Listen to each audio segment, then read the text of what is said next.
નમસ્કાર મિત્રો, હું છું Rakesh Bariya. GK by Rakesh Bariya YouTube ચેનલની અંદર આપ સૌનું હાર્દિક સ્વાગત કરું છું. મિત્રો, પીએસઆઈની ભરતીને લઈને નવો સિલેબસ આવી ગયો છે. તો નવા સિલેબસની અંદર શું બદલાવ છે એ આપણે જોઈએ. પીએસઆઈની જે નવી ભરતી આવવાની છે એના માટે નવો સિલેબસ જાહેર થયો છે. એમાં પહેલાં કેવું હતું કે 3 પેપર હતા, હવે એની જગ્યાએ 2 પેપર છે. તો જોઈએ શું છે વિગતે.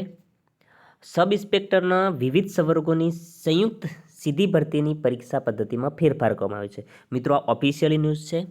પીએસઆઈ સંવર્ગની પરીક્ષા પહેલાં શારીરિક કસોટી, પ્રિલિમ પરીક્ષા, જો પહેલાં શારીરિક કસોટી લેવામાં આવતી હતી, પછી પ્રિલિમ પરીક્ષા લેવામાં આવતી અને પછી લેવામાંથી મુખ્ય પરીક્ષા, એમ 3 તબક્કામાં લેવામાં આવતી હતી. જેના બદલે હવે શારીરિક કસોટી અને મુખ્ય પરીક્ષા, પ્રિલિમ પરીક્ષા મિત્રો નીકળી ગઈ છે. હવે ફક્ત શારીરિક કસોટી લેવામાં આવશે અને શારીરિક કસોટીની બાદ મુખ્ય પરીક્ષા લેવામાં આવશે અને મુખ્ય પરીક્ષામાં લેવામાં આવશે. આમ મુખ્ય પરીક્ષાના આધારે મેરિટ બનશે, રાઈટ.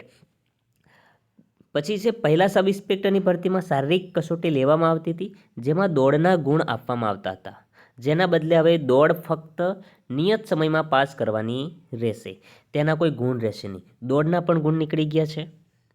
પહેલાં શારીરિક કસોટીમાં ઉમેદવારોના વજનને પણ ધ્યાનમાં લેવામાં આવતું હતું, જે રદ કરવામાં આવે છે. હવે મિત્રો, વજન પણ રદ કરી દેવામાં આવ્યું છે. આ સિવાયના શારીરિક ધોરણો લોકરક્ષકની જેમ જ રાખવામાં આવેલ છે.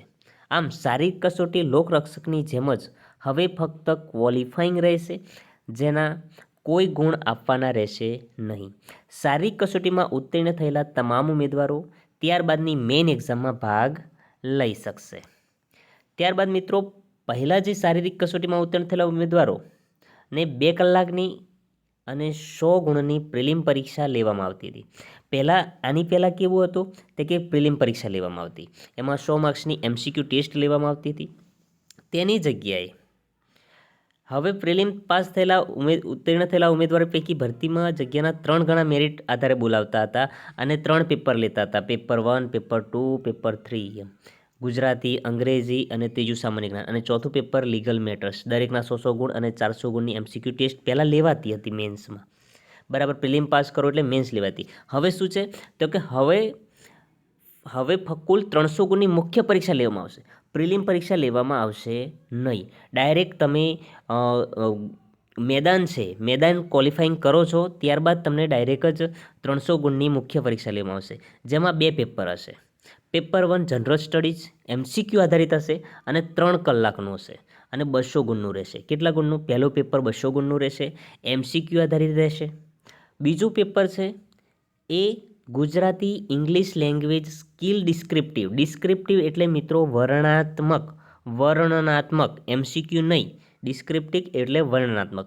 3 કલાકનું રહેશે, એના પણ 100 ગુણ રહેશે. હવે મિત્રો, મેઇન એક્ઝામની વાત કરીએ તો મેઇન એક્ઝામ સમજી લો કેટલાની, તો કે 300 ગુણની રહેશે. પહેલું પેપર 200 ગુણનું અને બીજું પેપર 100 ગુણનું. હવે પેપર 1 છે એ પેપર 1ની અંદર 2 પાર્ટ હશે, પાર્ટ 1 અને પાર્ટ 2, 100 ગુણના. પેપર 1 પાર્ટ 1 100 ગુણ, પેપર 2 પાર્ટ બી 100 ગુણ, એમ 2 ભાગમાં રહેશે. અને દરેક ભાગમાં પાસ થવા માટે ઓછામાં ઓછા 40%, એટલે કે 100 ગુણ છે તો બંને પાર્ટમાં 40 માર્ક્સ તમારા આવવા જોઈએ. એવું નહીં કે પેપર 1ની અંદર તમારા A અને B પાર્ટના ભેગા થઈને 80 ગુણ આવ્યા તો પાસ, એવું નહીં ચાલે મિત્રો. પાર્ટ Aની અંદર પણ તમારે 40% ગુણ લાવવા પડશે અને પાર્ટ 2ની અંદર પણ 40% ગુણ લાવવા પડશે. હવે આ થયું પહેલા પેપરની વાત, રાઈટ. હવે છે બીજું પેપર હશે. એમાં પાર્ટ 1 છે એ 70 ગુણનો હશે અને પાર્ટ બી છે એ 30 ગુણનો હશે, એમ 2 ભાગમાં રહેશે. અને આ પેપર 2માં પાસ થવા માટે ઓછામાં ઓછા 40 ગુણ એટલે 40% એટલે કે 70 અને 30 પ્લસ કરીએ તો 100 થાય. તો 100માંથી 40 ગુણ લાવવા ફરજિયાત લાવવાના રહેશે. પેપર 2ની અંદર ફરજિયાત લાવવાના રહેશે. એવું નહીં કે તમે પેપર 1 પાસ કરી દીધું ને પછી પેપર 2માં ઓછા માર્ક્સ હશે તો ચાલશે, નહીં ચાલે.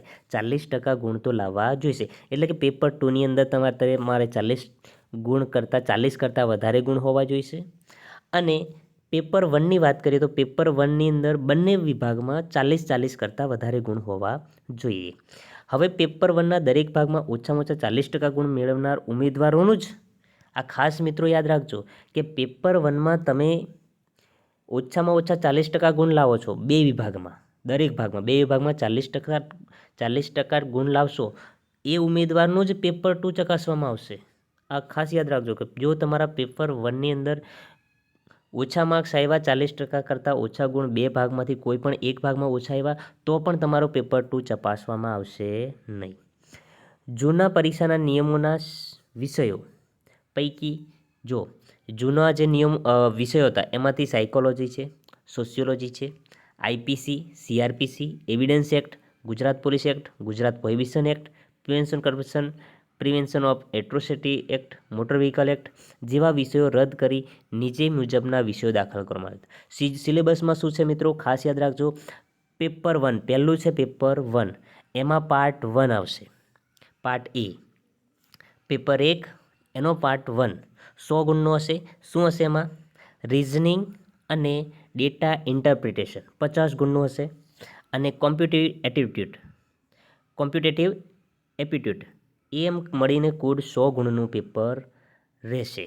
પાર્ટ 1 પેપર 1નો પાર્ટ 1 એમાં રહેશે 50 ગુણનું 100 ગુણ. આમાંથી તમારે 100માંથી 40 ગુણ લાવવાના રહેશે ઓછામાં ઓછા, તો જ તમે ક્વોલિફાઈંગ થવાશો. પછી આ પેપર 1નું આવશે પાર્ટ 2.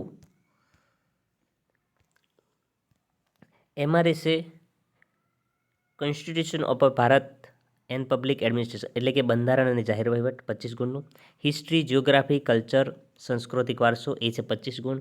કરંટ અફેર અને જનરલ નોલેજ છે 25 ગુણ અને એન્વાયરમેન્ટ સાયન્સ અને ટેક અને ઇકોનોમિક્સ એ છે 25 ગુણ. આમ મળીને 100 ગુણનું પાર્ટ બી હશે. તો પાર્ટ 1 અને પાર્ટ બી આ બંનેમાં તમારે 40-40% ગુણ એટલે કે 40 માર્ક્સ તો તમારે લાવવાના, તો જ તમે આ 200માંથી 80+ માર્ક્સ હશે તમારા. 200માંથી પેપર 1ની અંદર 80+ માર્ક્સ હશે એટલે કે દરેક બે પાર્ટ છે, બંને પાર્ટમાં વધારે 40% કરતાં વધારે ગુણ તમારા હોવા જોઈશે, ઓછામાં ઓછા 40%. પછી છે પેપર 2. પેપર 1ની અંદર બે વિભાગમાં તમારા 40% કરતાં વધારે ગુણ આવ્યા તો જ તમારું પેપર 2 ચેક થશે. પેપર 2 કેવું હશે તો કે વર્ણનાત્મક 100 ગુણનું. એમાં આવશે 30 ગુણનો નિબંધ એઝ એ, ફ્રેસી રાઇટિંગ 10 ગુણ, કોમ્પ્રિહેન્સિવ 10 ગુણ, રિપોર્ટિંગ રાઇટિંગ 10 ગુણ, લેટર રાઇટિંગ 10 ગુણ. 30, 40, 50, 60, 70 રાઈટ. આ 70 માર્ક્સનું. અને પાર્ટ બીમાં પ્રિસિસ રાઇટિંગ 10 ગુણ, કોમ્પ્રિહેન્સિવ 10 ગુણ અને ટ્રાન્સલેશન ગુજરાતી ટુ ઇંગ્લિશ 10 ગુણ. આ છે ઇંગ્લિશનું છે. આ શેમાં છે? ઇંગ્લિશમાં છે. અગાઉ પાર્ટ એ છે પેપર 2નો પાર્ટ એ છે એ ગુજરાતી લેંગ્વેજનું છે અને પાર્ટ બી છે એ ઇંગ્લિશ લેંગ્વેજનું છે. આમ ટોટલ 100 ગુણનું. મિત્રો એવું પેપર જે 2 છે એ 2માં તો તમારે 40% ગુણ આવશે તો તમે પાસ ગણાવશો. આમાં પેપર 2ની અંદર તમારે પાર્ટ 1માં 40% અને પાર્ટ બીમાં 40% એવું નથી, ફક્ત ને ફક્ત પેપર 1માં એટલું જ છે, રાઈટ. હવે પરીક્ષા પછી શું તો કે પરીક્ષા પછી પહેલાં સબ ઇન્સ્પેક્ટરની ભરતીમાં ફક્ત રાષ્ટ્રીય રક્ષા યુનિવર્સિટીમાંથી કરેલ કોર્સ માટે જ ઉમેદવારોને વધારાના ગુણ આપવામાં આવતા હતા. જેમાં પણ ઉમેદવારો ઉમેરો કરીને રાષ્ટ્રીય રક્ષા યુનિવર્સિટી અથવા નેશનલ ફોરેન્સિક સાયન્સ યુનિવર્સિટીમાંથી કરેલ કોર્સ માટે વધારાના ગુણ આપવામાં આવશે. પહેલાં ફક્ત રાષ્ટ્રીય રક્ષા યુનિવર્સિટીમાંથી મળતું હતું એ કોર્સ કરેલો હોય તો હવે એક ઉમેરો કર્યો છે કે નેશનલ ફોરેન્સિક સાયન્સ યુનિવર્સિટીમાંથી પણ તમે કોઈ કોર્સ કરેલો હશે તો પણ વધારાના ગુણો આપવામાં આવશે. આ ગુણ પરિણામના આધારે નહીં પરંતુ કોર્સના સમયગાળા ડ્યુરેશનના આધારે નીચે મુજબ આપવામાં આવશે. જો 1 વર્ષનો કોર્સ હશે તો 5 ગુણ, 2 વર્ષનો કોર્સ હશે તો 9 ગુણ વધારાના, 3 વર્ષનો કોર્સ હશે તો 12 ગુણ, 4 વર્ષનો કોર્સ હશે તો 15 ગુણ, રાઈટ. આવી રીતે ગુણ આપવામાં આવશે. અને આખરી જે છેલ્લી પસંદગી યાદી છે એ મુખ્ય પરીક્ષામાં મેળવેલ ગુણ અને વધારાના ગુણ. તમે મુખ્ય પરીક્ષાની અંદર જે ગુણ મેળવ્યા હોય અને આ જે વધારાના તમને ગુણ કોઈ મળી શકતા હોય તો એ બંનેનું પ્લસ મેરિટ થઈને તમારું મેરિટ બનાવવામાં આવશે. તો આ હતા મિત્રો ભરતીને લગતા સિલેબસના ન્યૂઝ. તો બસ આજના વિડીયોમાં બસ આટલું જ. ફરી મળીશું નેક્સ્ટ વિડીયોમાં. ત્યાં સુધી જય હિન્દ, જય ભારત.